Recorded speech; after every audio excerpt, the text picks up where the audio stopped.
السلام علیکم۔ T20 world cup, شاہین بے وفا کیویز پر جھپٹنے کو تیار، حساب چکتا کرنے کا وقت آ گیا۔ پاکستانی کرکٹرز آج بھرپور جوش و جذبے کے ساتھ میدان سنبھالیں گے۔ کیا آپ حالات حاضرہ سے آگاہی حاصل کرنا چاہتے ہیں؟ خبر کے پیچھے چھپے اصل حقائق جاننا چاہتے ہیں تو ابھی سبسکرائب کیجئے گل مل پاکستان کو اور ساتھ ہی گھنٹی کے نشان پر کلک کر دیں۔ آپ کو بتاتے چلیں کہ پاکستان نیوزی لینڈ ٹاکرے پر میمز کی بھرمار پر دنیا حیران رہ گئی۔ کوئی رعایت نہیں برتیں، ٹیم اپنا غصہ نکالے۔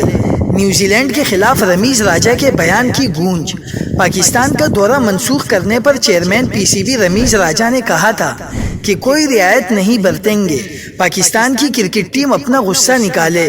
دوسری جانب شاہین کیویز سے پاکستانی وقت کے مطابق آج شام 7 بجے شارجہ کرکٹ اسٹیڈیم میں پنجہ آزمائی کریں گے، جس سے قبل ہی microblogging website Twitter پر پاکستان اور نیوزی لینڈ کا ہیش ٹیگ ٹرینڈ کرنے لگا۔ صارفین کی بڑی تعداد نیوزی لینڈ کی بے وفائی پر دلچسپ میمز بنا رہی ہے، جسے فیس بک اور انسٹاگرام پر بھی شیئر کیا جا رہا ہے۔ کسی نے نیوزی لینڈ کو شارجہ میں ہونے والے میچ کی سیکورٹی کا تانا دیا تو کسی نے کہا کہ نیوزی لینڈ کو شکست دے کر ان کا سیکورٹی کا مسئلہ حل کرنے کا وقت اب آ گیا۔ ایک ٹویٹر صارف نے کہا ہے کہ صرف انتظار کریں اور دیکھیں، ابھی تو ہم بدلے ہیں، بدلے ابھی باقی ہیں۔